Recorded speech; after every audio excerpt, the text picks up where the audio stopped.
So మనం ఈరోజు వాక్య ధ్యానంలోనికి వెళ్తున్నాం. వాక్య ధ్యానము ఏంటయ్యా ఈరోజు మన అంశం ఏంటంటే దేవుని ద్వారా విజయము లేదా దేవుని వలన విజయము. దేవుని ద్వారా విజయము లేదా దేవుని వలన విజయము. చూడండి, రోమిలకు రాసిన పత్రిక 16వ అధ్యాయం 20వ వచనం. రోమిలకు రాసిన పత్రిక 16వ అధ్యాయము 20వ వచనం.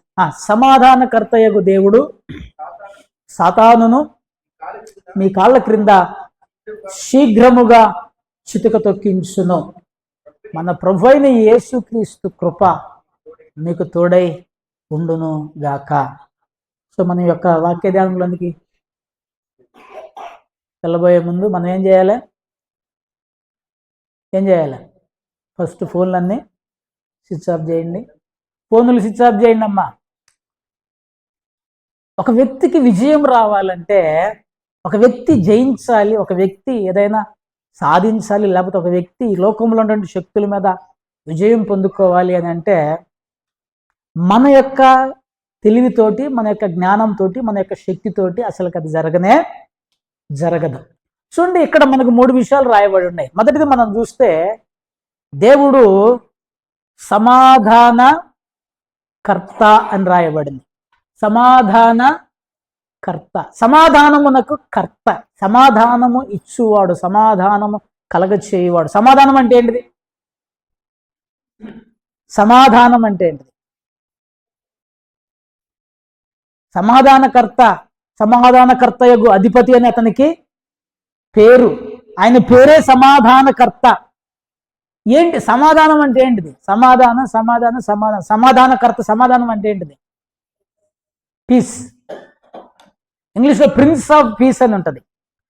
సమాధానమునకు అర్థము చాలా అర్థాలు ఉన్నాయి. నెమ్మది, శాంతి, విశ్రాంతి అనేటువంటి పదాలు మనము దానికి అర్థాలుగా. పీస్, నెమ్మది, గాడ్ ఆఫ్ పీస్ అన్నారు, ప్రిన్స్ ఆఫ్ పీస్ అన్నారు, సమాధానకర్తయగు అధిపతి అన్నారు. ఇక్కడ చూస్తే నెమ్మది ఏంటిది?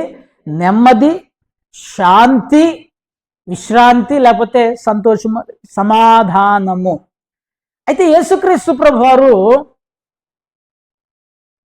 తాను ఈ లోకం నుంచి వెళ్ళిపోతూ శిష్యులకి ఒక ప్రామిస్ చేశాడు. యోహాను సువార్త 14వ అధ్యాయం 27వ వచనం చదవండి. యోహాను సువార్త 14వ అధ్యాయము 27వ వచనం. శాంతి మీకు అనుగ్రహించి వెళ్ళుచున్నాను, నా శాంతినే మీకు అనుగ్రహించుచున్నాను. ఇక్కడ జాగ్రత్త. లోకం ఇచ్చున్నట్లుగా నేను మీకు అనుగ్రహించుట లేదు. మీ హృదయమును కలవరపడనీయకుడి, వెరవనీయకుడి. అక్కడ శాంతి అని 2 చోట్ల రాయబడింది. శాంతి అనే పదం మీద తల మీద ఒక నోట్ రాశాడు. దానికి కింద అర్థం రాయబడింది చూడండి. సమాధానము. శాంతి మీకు అనుగ్రహించి వెళ్ళుచున్నాను, సమాధానమును మీకు అనుగ్రహించి వెళ్ళుచున్నాను. శాంతిని నా సమాధానము మీకు అనుగ్రహించి వెళ్ళుచున్నాను. ఇక్కడ జాగ్రత్తగా గమనించండి. సిచ్యువేషన్ ఎట్లాంటి సిచ్యువేషన్ ఇది? అప్పటి వరకు యేసుక్రీస్తు ప్రభువారు వారితో ఉన్నాడు. యేసుక్రీస్తు ప్రభువారు వారితో ఉండి, వారితో సహవాసము చేసి, వారితో మాట్లాడి, వారిని లోకంలో ఒంటరిగా వదిలిపెట్టి వెళ్ళిపోతున్నాడు. సందర్భం ఎటువంటిదయ్యా అంటే, కొంచెం కష్టతరమైనటువంటి, డైజెస్ట్ అవ్వడానికి కొంచెం కష్టతరమైనటువంటి సందర్భం. ఎందుకు? ఒక మనిషి అప్పటి వరకు వాళ్ళ ఆలన పాలన, వాళ్ళకి ధైర్యము, వాళ్ళకి ఆదరణ, వాళ్ళకి అండ అయినటువంటి దేవుడు వదిలిపెట్టి వెళ్ళిపోయేటువంటి సందర్భం. వెళ్ళిపోతున్నా అని చెప్తున్నాడు. ఇక నేను వెళ్ళిపోతున్నాను, నేను నా శాంతిని మీకు అనుగ్రహించి వెళ్ళిపోవచ్చున్నాను అంటున్నాడు. అనుగ్రహించి వెళ్ళిపోతున్నాను నేను. నేను ఇక్కడ మీకు చెప్పదలుచుకున్న విషయం ఏంటంటే, ఇక్కడ ఇంకొక మాట, ఒక కండిషన్ పెట్టాడు ఇక్కడ.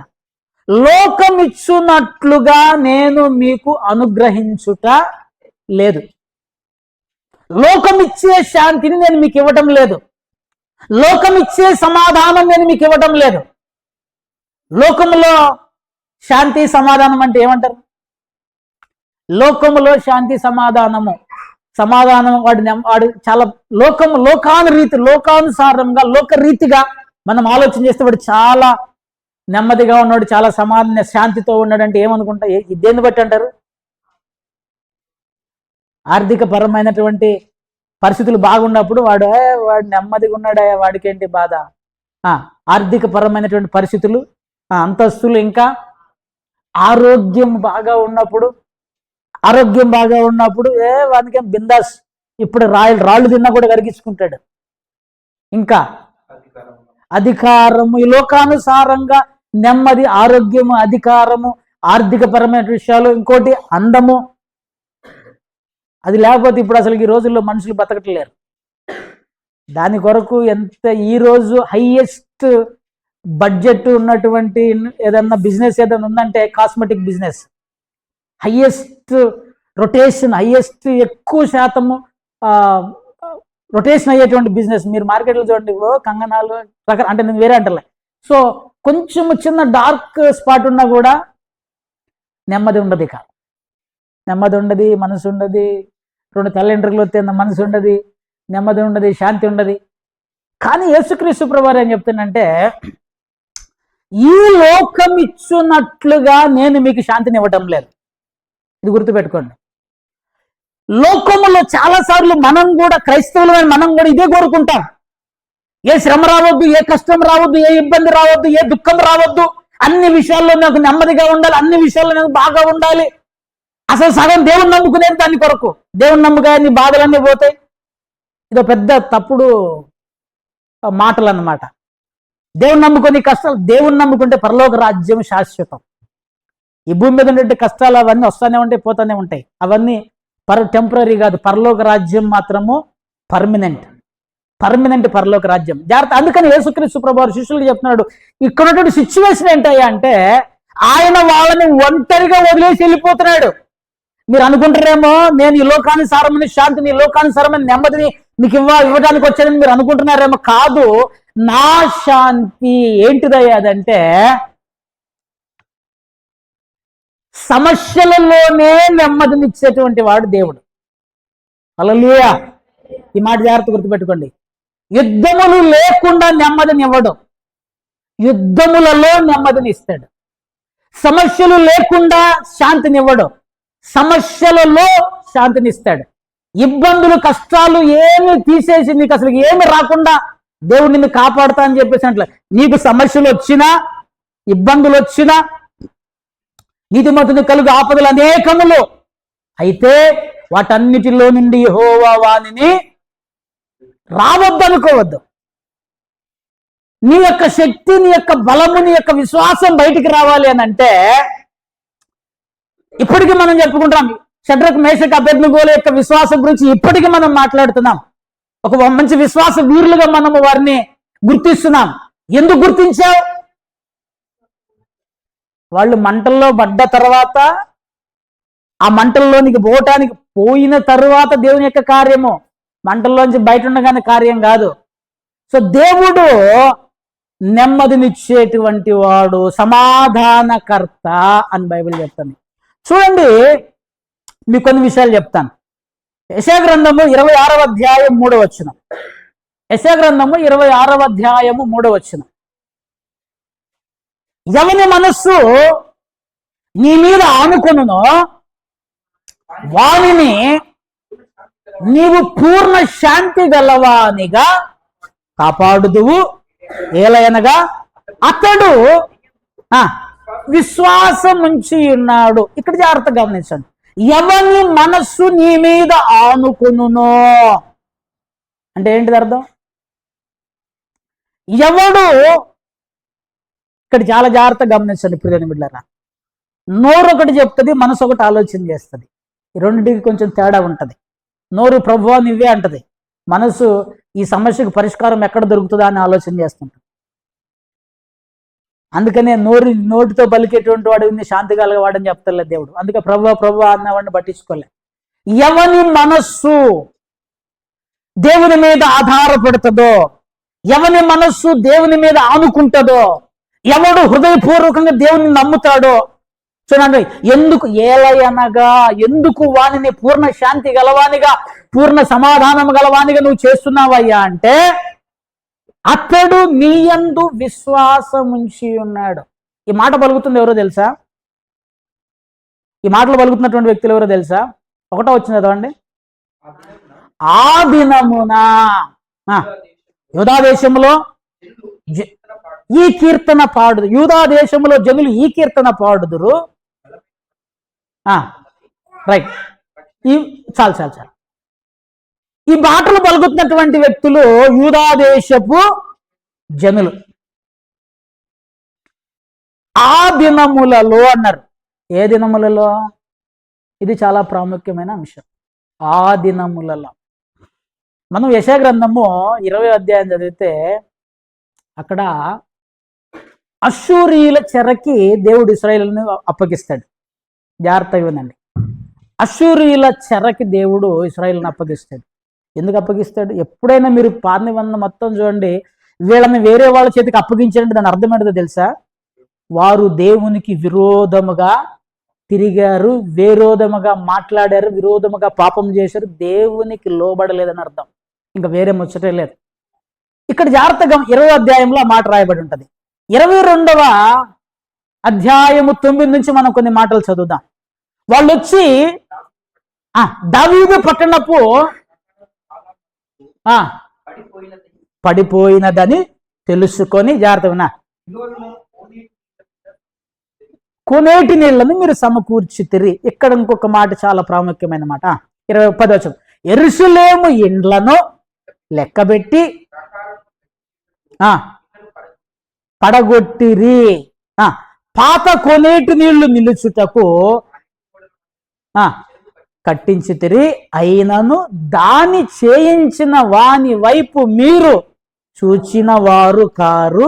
పూర్వకాలమున దాన్ని నిర్మించిన వానిని మీరు లక్ష్య పెట్టకపోతిరి. యూదాదేశపు ప్రజలు అష్షూరీయుల చెరకు దేవుడు వారిని అప్పగిస్తే వారు వచ్చి ఆ యొక్క ప్రాకారములను కూడా కూలగొడితే వీళ్ళు ఏం చేస్తున్నారయ్యా అంటే ఇళ్లను పడగొట్టి మళ్ళీ ప్రాకారం కడుతున్నారు. జాగ్రత్తగా వినండి. ఇళ్లను పడగొట్టి ప్రాకారం కట్టుకుంటున్నారు. కిందకి దేవుడు ఏమన్నాడంటే, మీరు కడుతున్నారు మంచిదే, పూర్వము నుండి దాన్ని నిర్మించిన వాడను నేను, నన్ను మీరు లక్ష్య పెట్టలేదు. పూర్వకాలమున దాన్ని నిర్మించిన వానిని మీరు లక్ష్య పెట్టలేదు. అంటే ఏంటిది అర్థం? గోడల మీద ఉన్నటువంటి నమ్మకం యేసయ్య మీద లేదు. ఎటు మీద నమ్మకం పెట్టారు వీళ్ళు? గోడల ప్రాకారములను నమ్మారు. గానే ప్రాకారము కంటే ఎత్తైన కోట మన యొక్క రక్షణ దుర్గమైనటువంటి యేసుక్రీస్తు ప్రభువారిని వీరు నమ్మలే. చాలాసార్లు మన జీవితంలో నెమ్మది లేకపోవటానికి, శాంతి లేకపోవటానికి, సమాధానం లేకపోవటానికి కారణం ఎవరో తెలుసా? మనం ఈ లోకంలో ఉన్న చాలా వాటిని విశ్వసిస్తాం, చాలా వాటి మీద ఆధారపడతాము, చాలా వాటి వైపు చూస్తాము. దేవుని యందు విశ్వాసం ఉంచక, దేవుని మీద నమ్మక, దేవుని మీద ఆధారపడక, లోకం మీద ఆధారపడితే నీకు నెమ్మది ఎక్కడి నుంచి వస్తుంది? లోకాన్ని అనుసరిస్తే నెమ్మది ఎక్కడి నుంచి వస్తుంది? లోకమును వెంబడిస్తే నెమ్మది ఎక్కడి నుంచి వస్తుంది? వ్యభిచారిణులారా, ఈ లోక స్నేహము దేవునితో వైరమని మీరెరుగరా? తెలీదా? మనకి తెలుసు, అయినా కూడా లోకమే కావాలి. అయినా దేవుని నమ్మం. ఒక సమస్య వస్తే దేవుడు ఉన్నాడనేటువంటి నిశ్చయత, దేవుడు నాకు సహాయం చేస్తాడని. అందుకనే ఎవని మనస్సు నీ మీద ఆనుకొనునో, చలించని, కదిలించబడని విశ్వాసము, ఏమి జరిగినా, కొండ మీదైనా మీది కిందైనా, దేవుని నా దేవుడు నాకు ఈ విశ్వాసము ఉన్నటువంటి వాడు, ఈ విశ్వాసము కలిగినటువంటి వాడు, పూర్ణ శాంతి కలవానిగా. ఇక్కడ చిన్న ప్రశ్న ఏంటంటే, లక్ష్యం ఉంచలేదు అని చెప్పేసి ఎన్నో నమ్ముతాం, ఏదేదో విశ్వసిస్తాం. మంచి పాటలు ఉన్నాయి దీని మీద మనకి. యేసన్న గారు మంచి పాటలు. నమ్మి నమ్మి మనుషులను నీవు నమ్మి నమ్మి, దాన్ని నమ్మి దీన్ని నమ్మి. మన ఒక సింగర్, నిన్ను నమ్మినచో సిగ్గుపడనీయవు. ఆ పాటలో చాలా పదాలు రాశాడు. తెలివిని నమ్ముకున్నాడట. బా వారెవ్వా ఏం తెలివి! నా తెలివి ముందు ఎవడన్నా తెలివి గల్లవాడున్నాడా? అందరు వచ్చేళ్ళ, నేనే బాగా తెలివి గల్లవాడిని అనుకున్నాడు. బలమును నమ్ముకున్నాడు. ఎన్ని రోజులు ఉంటుంది బలం చెప్పండి?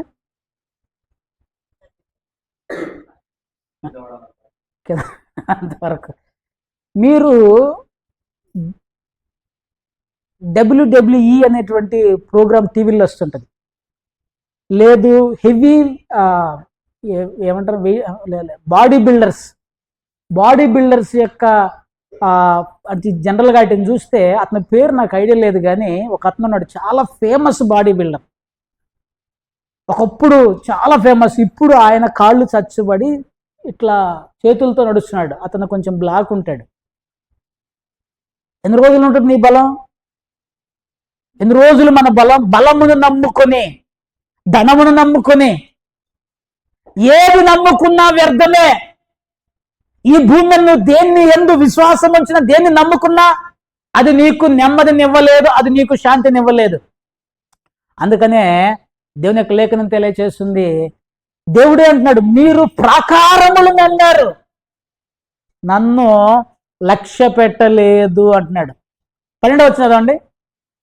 ఆ దినమున ఏడ్చుటకును తలబోడు చేసుకున్నటకును యెహోవా. ఆగండి, దీని అర్థం ఏంటిది? మీరు శ్రమలో ఉన్నారు, మీ ప్రాకారములు కూలబడ్డాయి, మీరు కష్టాల్లో ఉన్నారు, మీరు దుఃఖంలో ఉన్నారు, కాబట్టి మీరు శత్రు చెరలోనికి పోతున్నారు. మీకు నెమ్మదిని ఇవ్వటానికి నేనున్నా, రండి, మీరు గోనె పట్ట కట్టుకోండి, ఇవన్నీ అంగలార్చండి, లేదా తలబోడు చేసుకోండి, ఇవన్నీ దీని బూడిద కట్టుకోండి. దీని అర్థం ఏంటంటే మీరు ప్రార్థన చేయడానికి రండి రా బాబు నా దగ్గరికి, పశ్చాత్తాపడండి, వచ్చి పాపం విషయంలో పశ్చాత్తాపడండి, రండి, మీరు గోనె పట్ట కట్టుకోండి, లేదా అంగలార్చండి, కన్నీరు గారవండి అంటే అందరూ కాదు, కానీ ఒక సెక్షన్ ఆఫ్ పీపుల్ ఎట్లున్నారు తెలుసా? 13వ వచనం దారుణంగా ఉంటుంది ఈ పదం. రేపు చచ్చిపోతాం కనుక ఎట్టాగు దేవుడు వదిలేసాడు, ప్రాకారాలు కూల్చబడ్డాయి, శత్రువుల చేతులకు అప్పగించబడుతున్నాం, చచ్చిపోతాం.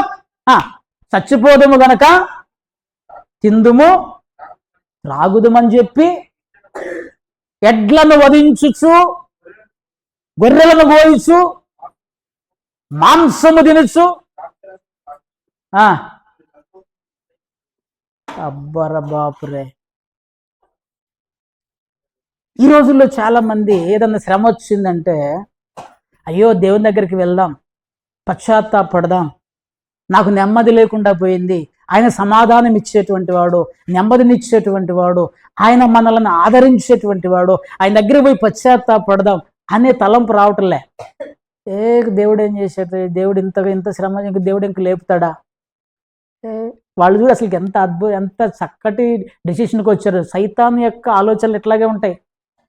ఇక నేను దేవుని దగ్గరికే పోను, రేపు చచ్చిపోతాం కనుక ఇప్పుడు పోయి అంగలార్చేదేముంది, రేపు చచ్చిపోతాం కనుక రేపు గోని పట్టుకట్టుకోవాల్సిన అవసరం ఏముంది, రేపు చచ్చిపోతాం కనుక ఇదిగో బోడి చేసుకుని మోకాళ్ళ మీద ఉండి కన్నీరు గార్చి ప్రార్థించాల్సిన అవసరం ఏంది? తిందుము తాగుదుము. మంచి మేకలను కోసిండట, గొర్రెలను కోసిండట, అద్భుతంగా మాంసం తింటుండట. చాలా మంది యాటిట్యూడ్, వారి తప్పును గుర్తించక, వారి సమస్యను గుర్తించక, వారి యొక్క ఇబ్బందిని గుర్తించక, నెమ్మదినివ్వగలిగిన దేవునిని ఆశ్రయించక. నేను మీకు మరలా చెప్తున్నా, నీ జీవితంలో నెమ్మది లేదు అని అంటే దానికి కారణం దేవుడు కాదు. గుర్తుపెట్టుకోండి, సమాధానం లేదు అంటే దానికి కారణం దేవుడు కాదు, మనమే. నా దోషమే, నా పాపమే, నా అతిక్రమమే నా దేవునికి నాకు మధ్యలో అడ్డుగా ఉన్నవి. మనుషులు ఊరంతా నమ్ముతావు, దేవుని దగ్గర పాదాలు పట్టుకోలేకపోతున్నావు. లోకములు ఉన్న అన్నిటినీ ఆధారం చేసుకుంటున్నాం. దేవుని యొక్క సన్నిధిలో మోకరించి మోకరించినాయే ప్రార్థన చేయండి, ఇక మేము వదిలేస్తామన్న దేవుణ్ణి. ఎవరికి నష్టం? ఎవరికి నష్టం? ఇప్పుడు బిడ్డలారా, నీ ఆత్మకు నువ్వే ఉత్తరవాదివి. ఇది గుర్తుపెట్టుకో, నీ ఆత్మకు నువ్వే ఉత్తరవాదివి. నీ ఆత్మను రక్షించుకోవాల్సిన బాధ్యత నీ మీదే ఉన్నది. నువ్వు దేవునికి అప్పగించుకోవాల్సిన సమాధానం ఇచ్చేటువంటి దేవుడు. తిందాం, తాగుదాం, ఇక చచ్చిపోతాం కాబట్టి ఏమైనా చేసుకుందాం. ప్రతి ఓడు చచ్చిపోతాడండి. ఈ భూమి మీద ఎవడు బ్రతకడు, ప్రతి ఓడు చనిపోతాడు. కానీ దేవుని యందు విశ్వాసం ఉంచవలసి సమాధానకర్త. అందుకే తెస్సలోనికీయులకు రాసిన పత్రిక 2వ పత్రిక 3వ అధ్యాయం 16వ వచనంలో ప్రతి విధమున ఎల్లప్పుడూ దేవుడు మీకు సమాధానం అనుగ్రహించునుగాక అని రాయబడింది. సమాధానకర్తయగు ప్రభువు తానే ఎల్లప్పుడూ ప్రతి విధము చేతను మీకు సమాధానము అనుగ్రహించునుగాక. ప్రతి విధము చేత. ఎప్పుడైతే వీళ్ళు ఇట్లా అన్నారో తర్వాత మరలా పశ్చాత్తాపడినప్పుడు 26వ అధ్యాయంలో ఆ మాట రాసి, యూదా ప్రజలు, యూదా జనులు ఎలుగెత్తి ఈ మాట ఇందాక అనుకున్న, ఎవరిని మనసు నీ మీద ఆనుకున్ననో. ఎప్పుడైతే వీళ్ళు పశ్చాత్తాపడి దేవుని వైపు తిరిగారో వారిని దేవుడు రక్షించిన తర్వాత ఆ పాట పాడితే మొదలు పెట్టారు, నువ్వు పూర్ణ శాంతి గలవానిగా చేయుదువు అని.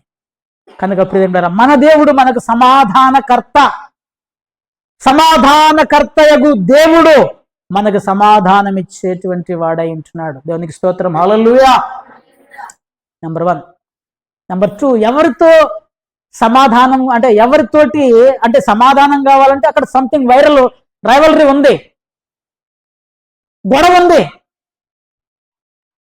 నెమ్మది లేదంటే ఏంటిది అర్థం? నాకు ఒక వ్యక్తితోటి, ఫర్ ఎగ్జాంపుల్ నాకు సాయికి సమాధానం, మేమిద్దరం సమాధానం అంటే గొడవ ఉందనుకో, నాకు సమాధానం ఉంటుందా? ఉండదు. సో నా ఆపోజిట్ ఒకడు ఉన్నాడు, గుర్తుపెట్టుకోండి. సమాధానం ఇస్తాను దేవుడు అంటున్నాడంటే మనకి వ్యతిరేకంగా ఒకడు ఉన్నాడని అర్థం. ఇది గుర్తుపెట్టుకోవాలి. అందుకే సమాధానకర్తయగు దేవుడు ఎవడు మనకి విజయం ఎవడి మీద? సాతానును మన కాళ్ళ క్రింద చితకదొక్కించును అని రాయబడింది. ఆయన సమాధానకర్త. అటువంటి దేవుడు నీకు నాకు సమాధానం ఇవ్వటానికి, అసలు మనకు సమాధానము, నెమ్మది, శాంతి లేకుండా చేసేవాడెవడు?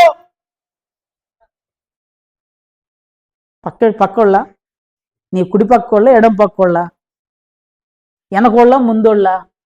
ఈ భూమి మీద ఎవ్వడు నీకు నెమ్మది లేకుండా చేయడు. అనుకుంటాం వీడి వల్ల నాకు నెమ్మది లేదని, తప్పది. ఒకడు ఉంటాడు, వాడు దూరతాడు పక్కనోళ్ళ, వాడే రెచ్చగొడుతుంటాడు, వాడే మనకు నెమ్మది లేకుండా చేయడానికి ప్రయత్నం చేస్తాడు.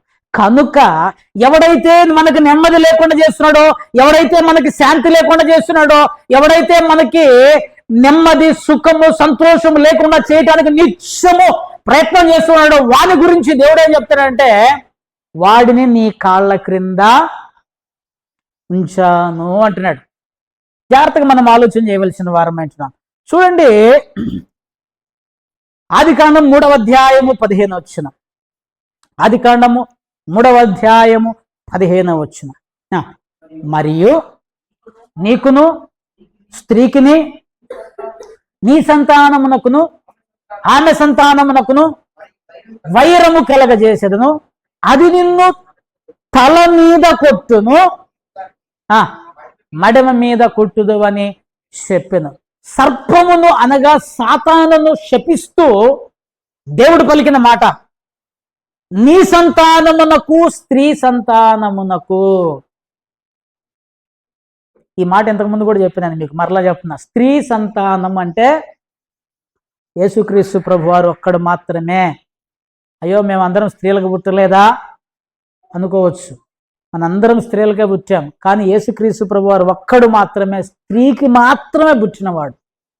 మనందరం స్త్రీ పురుషుల కలయిక ద్వారా వచ్చినటువంటి వాళ్ళం. ఆయన జీనియాలజీలో కూడా మనం చూసినట్లయితే ఆమె యందు అని రాయబడింది.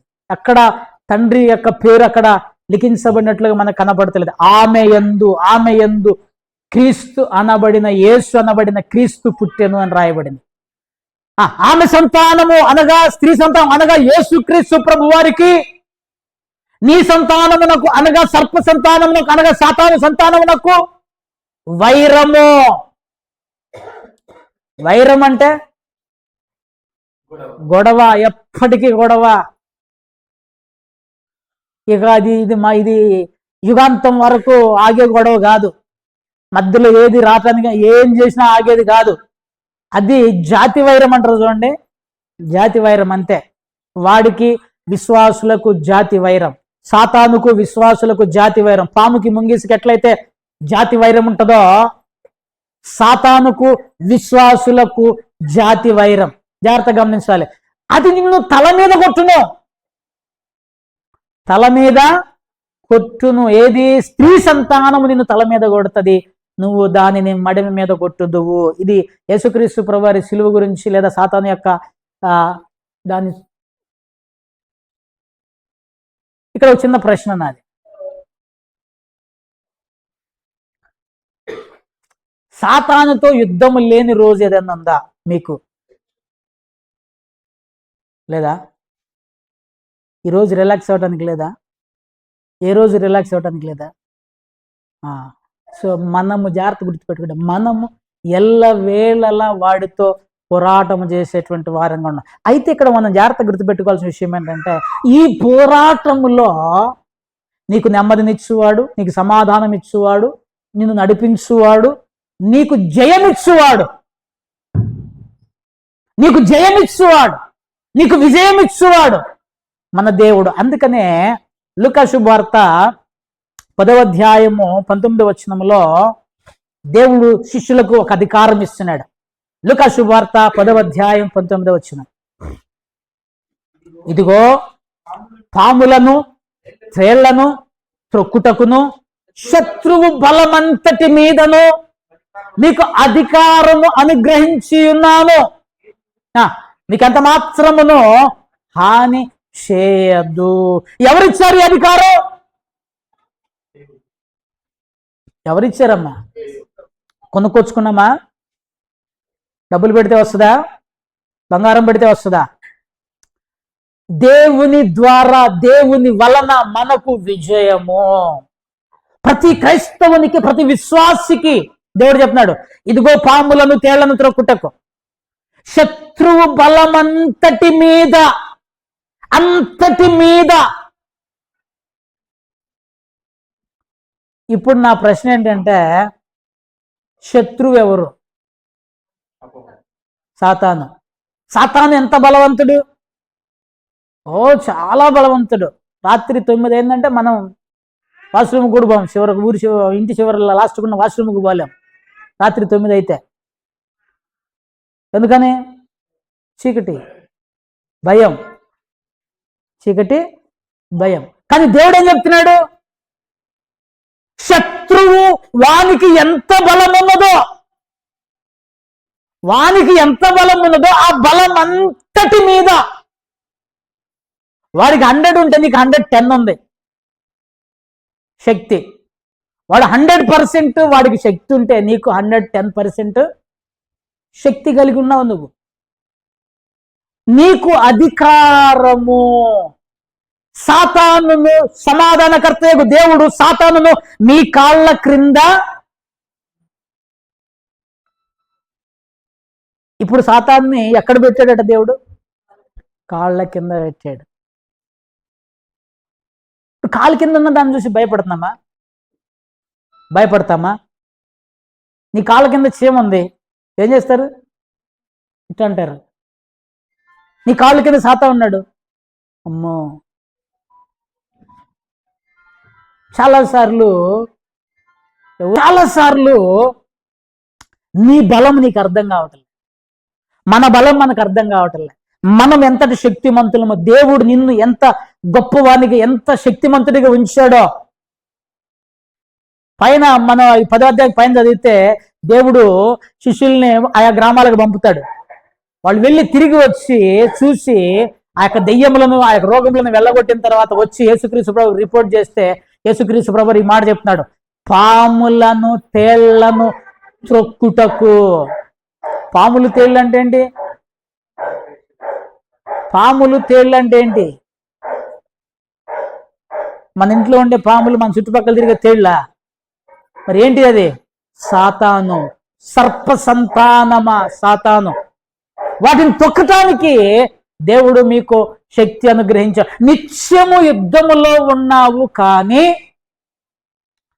జయం మాత్రము దేవుడు నీకు అనుగ్రహించేటువంటి వాడై ఉంటున్నాడు అని చెప్పేసి అని బైబిల్ స్పష్టంగా తెలియజేస్తుంది. చూడండి, ఎఫెసీయులకు రాసిన పత్రిక 1వ అధ్యాయము 22-23 వచనాల్లో ఒక చక్కటి మాట ఉంటుంది. దీన్ని కొంచెం అర్థం చేసుకోవాలి. 22-23 వచనాలు, ఎఫెసీయులకు రాసిన పత్రిక 1వ అధ్యాయము 22-23 వచనాలు. మరియు సమస్తమును ఆయన పాదముల క్రింద ఉంచి ఆయనను సంఘమునకు శిరస్సుగా నియమించెను. ఆ సంఘము ఆయన శరీరము. సంపూర్ణత అయి ఉన్నది. జాగ్రత్తగా సమస్తము ఆయన పాదముల కింద ఉంది. ఎవరి పాదముల కింద? యేసుక్రీస్తు ప్రభువారి పాదముల కింద ఉంది. యేసుక్రీస్తు ప్రభువారి పాదముల కింద ఉందని అంటే కిందకేమన్నాడంటే సంఘము ఆయన శరీరము అన్నాడు.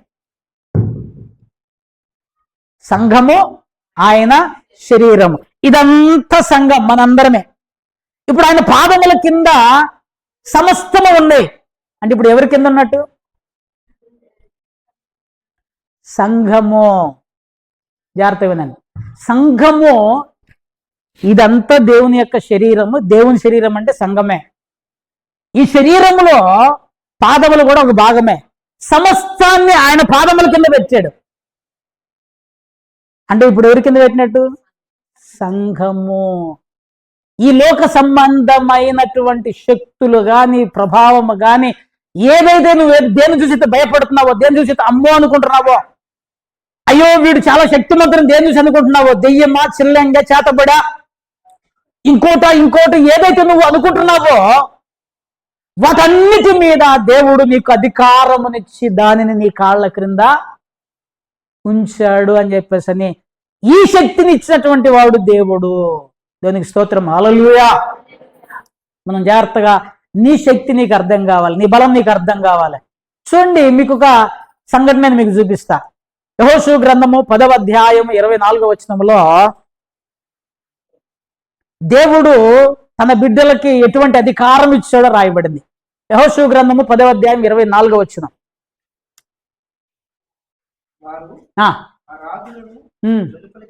రప్పించి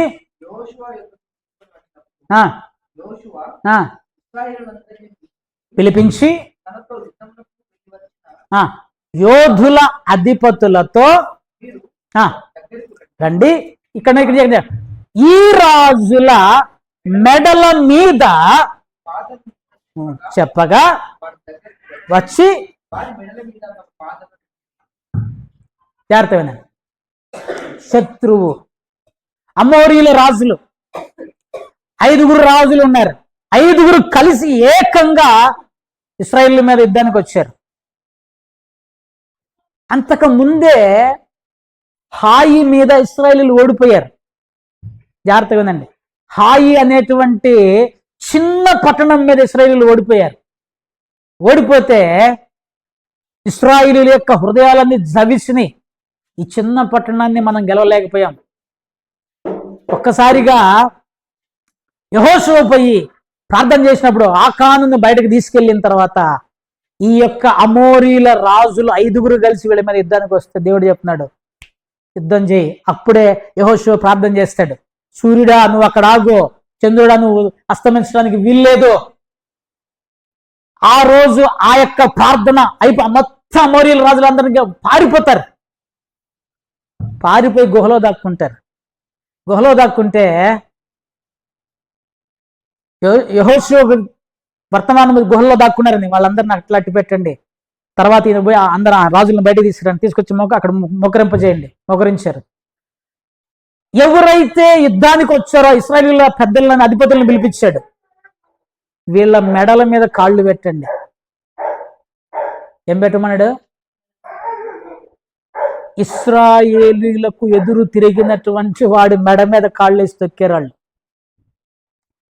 శత్రువుని వాళ్ళ పాదముల కింద దేవుడు ఉంచాడు అని చెప్పేసి స్పష్టంగా బైబిల్ చెప్తుంది.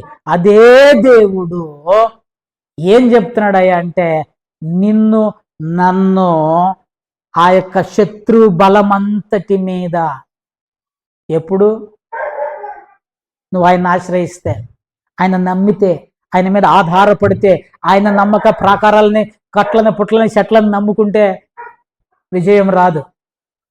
దేవుని మీద మనం ఆధారపడవలసిన వారమై ఉంటున్నామని బైబిల్ స్పష్టంగా తెలియజేస్తుంది. చూడండి, కొన్ని మాటలు ఇక్కడ మనం చూద్దాం.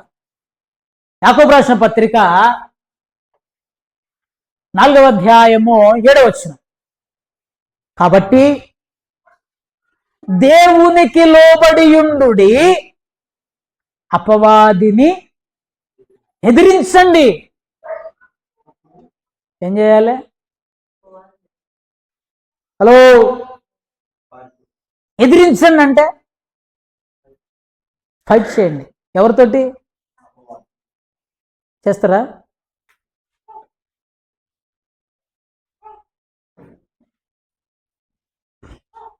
అప్పట్లో ఒక ప్రోగ్రాం నేను అంటే తంబనేలు చూసా. చిలకలూరుపేట అనుకుంటా అయింది. దేవునితో మాట దెయ్యముతో ఆట అని ఒక తంబనేలు పెట్టాడు. దేవునితో మాట దెయ్యముతో ఆటట. ఏందన్న, దెయ్యంతో మేము పొట్లాడాలా? పొట్లాడమనే చెప్తుంది బైబిల్. కలిసిపోమని చెప్తలే. దేవునికి లోబడి ఉండుడి, అపవాదిని ఎదిరించండి. ఎక్కడా కూడా నీ జీవితంలో అపవాదికి చోటియొద్దు. ఏ విషయంలో కూడా అపవాదికి చోటియొద్దు. నువ్వు చోటిచ్చేవనుకో వాడిని లోపలికి వచ్చేస్తాడు. ఒంటె సామెత అవుతుంది. పాపం ఒంటె తల పెట్టుకుంటా సార్ అందట, ఆ పెట్టుకో టెంట్లో అందట. ఒక అరగంట కల్లా వాడిని బయటకు నెట్టేసేసి టెంట్లో పోయి కూర్చుంది. సాతాను కూడా అంతే, చిన్న దాంతో వస్తాడు, చిన్న లాజిక్ తోటి లోపలికి వస్తాడు. చివరికి నిన్ను దేవుని నుంచి దూరంగా, లోపల ఉన్న దేవుణ్ణి బయటకు నెట్టడానికి ప్రయత్నము చేస్తాడు. చోటు ఇయ్యక నువ్వేం చేయాలి అంటే పోరాటము చేయాలి. నేను దేవుణ్ణి 2001వ సంవత్సరం దేవుని నందు విశ్వాసం ఉంచాను. నేను ఒక యూత్ క్యాంపుకి పోయినప్పుడు గుంటూరు పక్కన ఉన్నటువంటి నంబూరు దగ్గర ఒక యూనివర్సిటీ ఉంటుంది. యూనివర్సిటీ ఎదురుక రోమన్ క్యాథలిక్ వాళ్ళది పాస్టల్ సెంటర్ అని ఒక క్యాంప్ సెంటర్ ఉంటుంది. 3 రోజులు యూత్ మీటింగ్ జరుగుతుందంటే 3 రోజులు బో పెడతారు కదా అని పోయాను. నేను ఇంటికి పోవడం ఇష్టం లేక హాలిడేస్లో బో పెడతారు ఇంటికి పోయా. అక్కడ ఒక మంచి వర్తమానం, ఆ సేవకుడు ఎవరో కూడా నాకు తెలీదు, తప్పిపోయిన కుమారుని యొక్క వర్తమానం బోధిస్తున్నప్పుడు దేవుడు నన్ను పట్టుకున్నాడు. నేను పాపాన్ని గ్రహించి పశ్చాత్తాపడి వెంటనే నేను అక్కడ నా పాపముల విషయమే పశ్చాత్తాపడి కన్ఫ్యూస్ అయ్యి ప్రార్థన చేశాను. ఆ విషయాన్ని, ఆ వాక్యం చెప్పిన ఆయనకి చెప్పాను. మీరు చెప్పినప్పుడు నేను దేవుని యందు విశ్వాసం ఉంచానయ్యా, నేను నా పాపములు క్షమించమని దేవుడిని అడిగాను, దేవుని యందు రక్షణ పొందాను అని చెప్పినప్పుడు ఆయన మంచిది బిడ్డ, శబాష్ బిడ్డ అని చెప్పలే, నా కళ్ళు కింద మీద చూశాడు. అయితే ఈ రోజు నుంచి నీకు శ్రమలు స్టార్ట్ అవుతాయి అన్నాడు. స్పాట్లోనే ఆయన వర్తమానం అయిపోయింది. లంచ్ టైంలో నేను ఆయనకు పోయి, అయ్యా నేను ఈ వర్తమానం ద్వారా దేవుని నన్ను విశ్వాసం ఉంచానని చెప్పాను. వెంటనే ఆయన చెప్తున్నాడు, ఈ రోజు నుంచి నీ మీద సాతాను దృష్టి ఉంది అన్నాడు.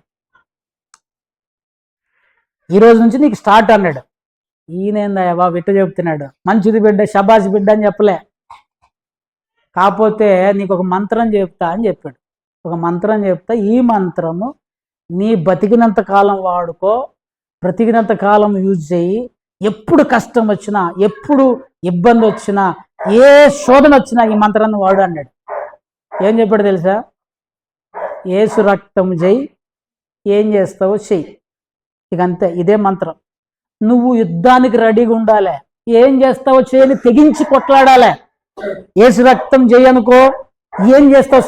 శోధన వస్తా, సాతాను రోగం పెడతాడా, కష్టం పెడతాడా, బాధ పెడతాడా, ఇంకోటి పెడతాడు. నువ్వు ఎదిరించాలే కానీ వెన్ను చూపటానికి వీళ్ళు ఏం చేస్తావు చేయని దిగటమే. అపవాదిని ఎదిరించండి. అపవాదిని ఎదిరించండి. ఎదిరించే వారం ఎప్పుడు వెన్ను చూపే వారం కూడా. యుద్ధములో వెన్ను చూపేటువంటి వాడు జయము పొందలేడు. నువ్వు నిలబడాలి. నువ్వు నిలబడితే దేవుడు నీ పక్షముగా. గొల్లియాతులు ఉంటారు. గొల్లియాతు లేకపోతే విజయం ఎక్కడి నుంచి వస్తుంది?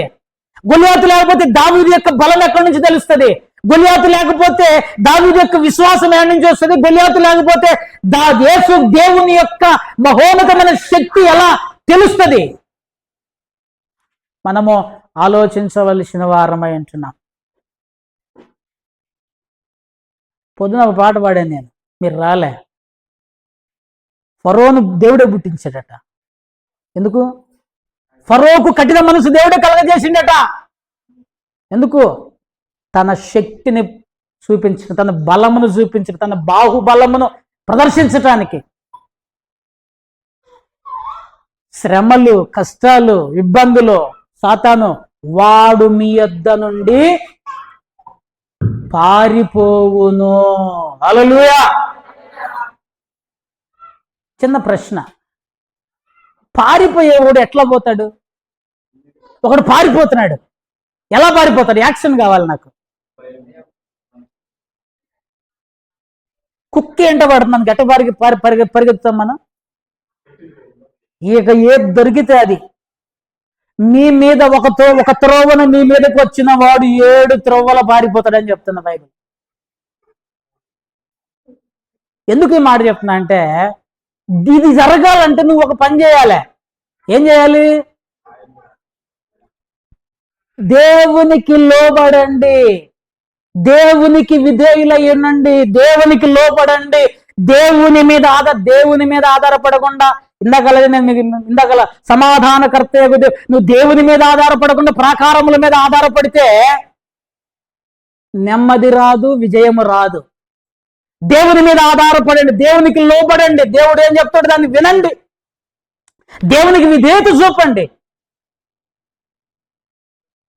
మీరు ఊరకనే ఉండండి. నువ్వు నిలబడు చాలు.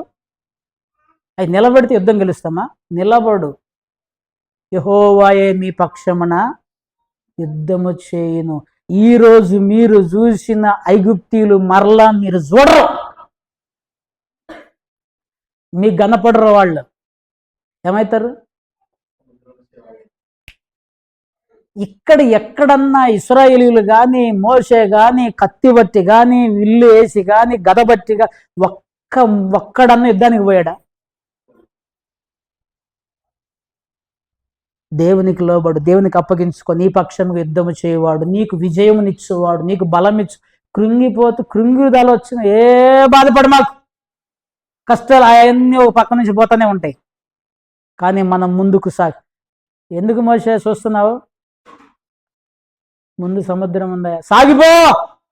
ఏందే సాగిపో? ఎక్కడ? సముద్రంలోక. అదే మనం ఉంటే అక్కడ నాకు ఈతే రాదు ప్రభువా అంటావేమో. అరే సాగిపోయా.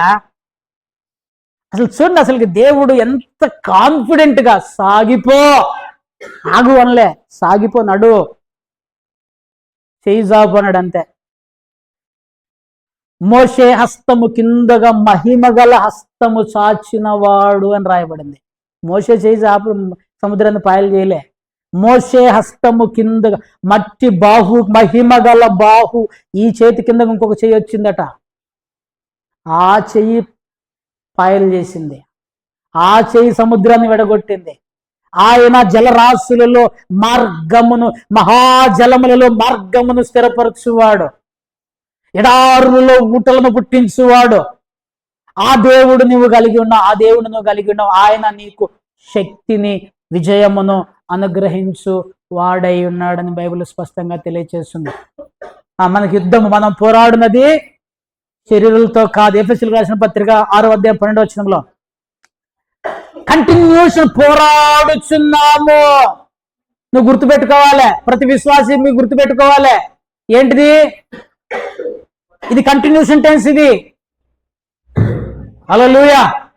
2 చేతుల పైకి చెప్పండి హల్లెలూయా. ఇది కంటిన్యూషన్ టెన్స్. ఏమంటాడు? దురాత్మల సమూహములతో పోరాడుచున్నాము. జరుగుతూ ఉంది ఇది. పోరాడాము కాదు, పోరాడబోతున్నాము కాదు, పోరాడుచున్నాము. జరుగుతూ ఉంది, నిత్యము జరుగుతుంది. భయపడాల్సిన పని లేదు. సాతానును దేవుడు మీ కాళ్ళ క్రింద ఉంచాడు. వాని బలము కంటే మన బలము గొప్పది. ఎందుకని? మనలో ఉన్నవాడు లోకములో ఉన్నవాని కంటే బలవంతుడు. ఒక మనిషి, ఒక అయ్యగారు ఒక స్టేట్మెంట్ చెప్పాడు, నాకు బాగా నచ్చింది ఆ స్టేట్మెంట్. చనిపోయాడు ఆయన, జేమ్స్ కన్నూరి అని. 1 man with God is majority అనేవాడు. 1 man with God is majority అంటే ఏంటో తెలుసా? నాతో దేవుడుంటే ఈ ప్రపంచమంతా ఒక సైడ్ అయినా కూడా నేనే గెలుస్తా. ఎందుకని? దేవుడు నా పక్కన. దేవుడే ఈ లోకం కంటే లోకం గొప్పదా, దేవుడు గొప్పడా? దేవుడు అటువంటి గొప్పవాడు నాతో ఉన్నాడు. లోకమంతా ఒకటైనా కూడా నన్ను ఓడించలేరు. కనుక మనము పోరాటంలో ఉన్నాం. ఈ విషయాన్ని మనం గ్రహించవలసిన వారమై ఉంటున్నాం. పారిపోతాడట, మళ్ళీ గర్జించు సింహం వల్లే తిరుగుతూ ఉన్నాడు. కిందకంటాడు, 5వ పేతురు మొదటి పత్రిక 5వ అధ్యాయము 9వ వచనములో, నిబ్బరమైన బుద్ధిగా 8-9 నిబ్బరమైన బుద్ధి గలవారై మెలకువగా ఉండుడి. మీ విరోధి అయిన అపవాది గర్జించు సింహము వలె ఎవరిని మృంగుదునా అని తిరుగుచున్నాడు. లోకమందున్న మీ సహోదరులు యందు ఈ విధమైన శ్రమలే నెరవేరుచున్నవని ఎరిగి విశ్వాసమందు స్థిరులై వాడిని ఎదిరించండి. విశ్వాసం లేకుండా ఎదిరించొద్దు. మళ్ళీ విశ్వాసం లేకుండా ఎదిరించొద్దు. విశ్వాసమందు స్థిరులై నిలబడండి. యుద్ధము దేవుడు చేస్తాడు. గర్జించు సింహము వలె. వాడు సింహము కాదు, అలా యాక్షన్ చేస్తాడంతే. తిరుగుతున్నాడు. మీ లోకమందున్న మీ సహోదరుల యందు అంటే ఏంటిది అర్థం? నా ఒక్కనికే శ్రమ, నా ఒక్కనికే కష్టము, నేను ఒక్కడనే ప్రయాసపడుతున్నా అని అనుకుంటున్నావేమో. మిగతా నిజమైన క్రైస్తవులందరూ ఇదే శ్రమల గుండా వెళ్తున్నారు, ఇదే యుద్ధంలో గుండా వెళ్తున్నారు, ఇదే పోరాటంలో గుండా. లోకమందున్న మీ సహోదరులు ఎవరళ్ళు? మనందరమే. వేరే సంఘస్థులు, వేరే సార్వత్రిక సంఘం, ప్రతి ఒక్కడు ఇదే యుద్ధములో మనము వెళుతున్నాము. కనుక ఏం చేయాలి? మనం విశ్వాసములో స్థిరంగా ఉండాలి. 10 సార్లు ప్రార్థన చేసినా కూడా బలహీనత పోలే. ఏం చేయాలి? అది పోయినా మంచిదే, పోకపోయినా మంచిదే, ప్రార్థన చేస్తూనే ఉండాలి. ఒక సమస్య కొరకు సంవత్సరం ప్రార్థన చేసినాం, అయినా అవ్వలే. ఏం చేయాలి? పోరాడుతూనే సత్యంత వరకు పోరాటం చేయాలి. ఎంత చేసినా కూడా మాకు మేలు వస్తలేదు, మాకు తిందుము తాగుదుము, మాంసం కొట్టరా, మేక తీసుకురారా, దేవుడు వద్దయా మాకు. ఇక్కడ కంటే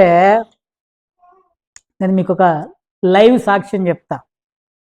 గీతక్కని మేము ఇంతకుముందు ఒక ఇంటి దగ్గర కిరాయికి ఉండే, గోపాలవాడ అటు హనుమాన్ టెంపుల్ ఏరియాలో కిరాయికి ఉండేవాళ్ళం. ఆమె చాలా పక్క హిందూ. ఆమె మేమున్న ఇంటికి ముందే ఉంటుంది. గీత ఆమె పేరు. అక్క అని పిలుస్తాం. పాశ్రంతో ఒక రోజు ఏమన్నా తెలుసా? మా దగ్గర నుంచి మీ దగ్గరకు వచ్చాడు బాగుపడతాడు, కానీ మీ దగ్గర నుంచి మా దగ్గరకు వచ్చాడు బాగుపడ్డాడు నేను ఎవరిని చూడలేను. అర్థమైందా? ఆమె ఒక హిందూ. మా దగ్గర నుంచి మిమ్మల్ని మీ దేవుణ్ణి నమ్ముకున్నవాడు బాగుపడ్డాడు చూసినాం, కానీ మీ దేవుణ్ణి నమ్ముకొని వదిలేసి మళ్ళీ మా దగ్గరికి వచ్చినాడు బాగుపడ్డాడు నేను ఎవరిని చూడలేను. దేవుణ్ణి వదిలేసి మళ్ళీ లోకంలో కలిసినాడు బాగుపడినట్టు ఆమె ఒక హిందూ సాక్ష్యం చెప్తుంది. మా దగ్గర అంటే వాళ్ళ కమ్యూనిటీ నుంచి దేవునిలోకి వచ్చినటువంటి వాడు బాగుపడ్డాడు. ఎందుకు ఈ మాట చెప్తున్నా అంటే, మనము విశ్వాసములో స్థిరంగా, ఇంతకంటే గొప్ప దేవుడు ఇంకొకళ్ళు ఉంటే మనం వెళ్ళొచ్చు, ఇంతకంటే రక్షకుడు ఇంకొకళ్ళు ఉంటే మనం వెళ్ళొచ్చు, నీకు విమోచన ఇవ్వగలిగిన వాడు ఇంకొకడు ఉంటే మీరు ధైర్యంగా వెళ్ళొచ్చు. కానీ ఈయన తప్ప రక్షణ కలగ చేసేట ఆకాశం అందే కానీ భూమి అందే కానీ భూమి ఎందుకు కింద నీళ్ళ ఎందుకు ఏ నామములో రక్షణ లేదు. గుర్తుపెట్టు, ఈ నామములోనే, యేసు నామములోనే ఆయనే విజయం ఇచ్చేటువంటి దేవుడై ఉంటున్నాడు. హల్లెలూయా. నెంబర్ 1, సమాధానకర్తయగు దేవుడు మనకు సమాధానం ఇస్తాడు. శ్రమలలో, కష్టాల్లో, ఇబ్బందులు కూడా మనకు సమాధానము ఇచ్చేటువంటి వాడై ఉంటున్నాడు.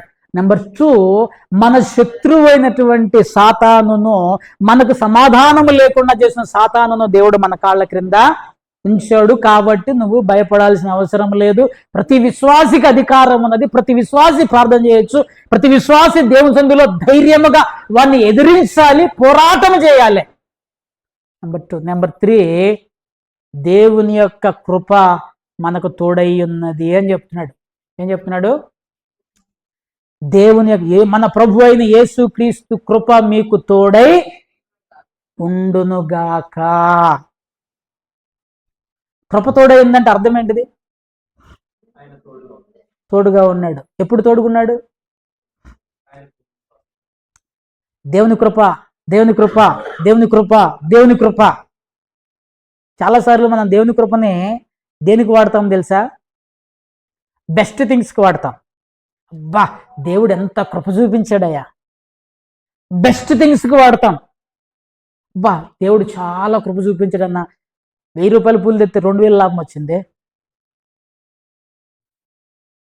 బెస్ట్ థింగ్స్కే వాడతాం మనం, చెడ్డవాటికి వాడం. కష్టం, అబ్బా దేవుడు కృప చూపించాడు, కాలు నొప్పి వచ్చింది అంటరా? అనరా? ఎందుకని? దేవుని కృప నీకు తోడై ఉన్నది. ఎప్పుడెప్పుడు తోడై ఉంటుంది?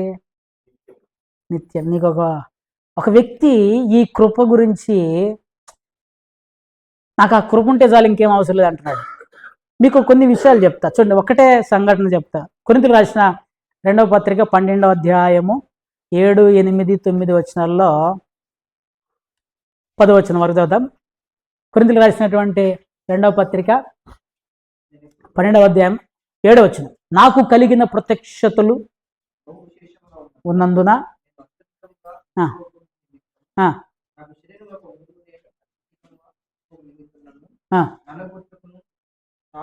దూతగా ఉంచబడను పోవాలని వేడుకొంటిని ప్రభువు, నా కృప నీకు చాలును,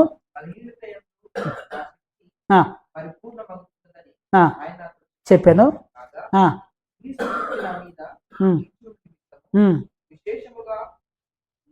బలహీనత ఎందే నేనెప్పుడు బలహీనుడను, బలహీనతలలోను, నిందలలోను, ఇబ్బందులలోను, హింసలలోను, ఉపద్రవములలోను నేను సంతోషించుచున్నాను అని, ఆ సంతోషించుచున్నాననే మాట పక్కన పెడితే, నా ఉపద్రవములలోను దేవుని కృప నాకు తోడై ఉన్నది. హల్లెలూయా. ఈయనకు ఒక ముళ్ళు ఉంది, జాగ్రత్తగా ఉందండి. ఏముంది? ముళ్ళు ఉంది. ఎందుకు పెట్టాడు ఆ ముళ్ళు? ప్రతి దానికి ఒక రీజన్ ఉంటుంది. 100% ఒక రీజన్ ఉంటుంది. నీకెందుకు షుగర్ వచ్చింది? 24 గంటలు ప్రార్థన చేస్తావు కదా, దేవుని సేవకుడు కదా, నీకెందుకు షుగర్ వచ్చింది, నీకెందుకు హార్ట్ స్ట్రోక్ వచ్చిందంటే దానికి ఒక రీజన్ ఉంటుంది. ప్రతి దానికి ఒక రీజన్ ఉంటుంది. అత్యధికముగా హెచ్చిపోకుండు నిమిత్తము. ఈ ముళ్ళు లేకపోతే ఖచ్చితంగా పౌలు గారు హెచ్చించుకునేవాడే. హెచ్చించుకుంటే దేవుని యొక్క ఆశీర్వాదము ఆశీర్వాదం పోయేదిక. గర్విష్ఠులకు దేవుడు కృప చూపడు. అహంకారులను ఎదిరించేటువంటి వాడు దేవుడు. దీనులకు కృప చూపేటువంటి వాడు. హెచ్చిపోకుండు నిమిత్తము. ఈ కష్టం నాకెందుకు వచ్చింది? ఏమో, నువ్వు హెచ్చించుకుంటున్నావేమో. ఈ బాధ నాకెందుకు వచ్చింది? హెచ్చించుకుంటున్నావేమో. ఈ స్థితి ఎందుకు వచ్చింది? హెచ్చించుకుంటున్నావేమో. నాలో నేను పోయి 3 సార్లు ప్రార్థన చేసిన. 3 సార్లు ఒకటే ఆన్సర్ వచ్చింది, నా కృప నీకు చాలు, బస్ ఓవర్. అంటే ఏంటిది? దేవుని కృప, నీ బలహీనతలలో దేవుని కృప ఉంటుంది, నీ కష్టాలలో దేవుని కృప ఉన్నది, నీ ఇబ్బందులలో దేవుని కృప ఉన్నది. అందుకని ఈయన ఇంకా ఉల్టా ఏమంటుండంటే, నాకు నా మీద దేవుని కృప ఉండుట కొరకు, దేవుని కృప నా మీద ఉండటం కొరకు నేను రోజు బలహీనుడిగానే ఉండాలని కోరుకుంటున్నా అన్నాడు. ఎవరన్నా కోరుకుంటారు అట్లా? బలహీనంగా ఉండాలని కోరుకుంటున్నా, ఎందుకంటే నా బలహీనతలో దేవుని కృప పరిపూర్ణమగుచున్నది. దేవుని కృప మీకు తోడై ఉండును. రోమిలారా ముగిస్తున్నాడు, ఇక లెటర్ ముగిస్తున్నాడు వాళ్ళకి. ముగిస్తూ ఒక మంచి వర్తమానం చెప్తున్నాడు. సమాధానకర్తయకు దేవుడు మీకు సమాధానం ఇస్తాడు, మీ కాళ్ళ కింద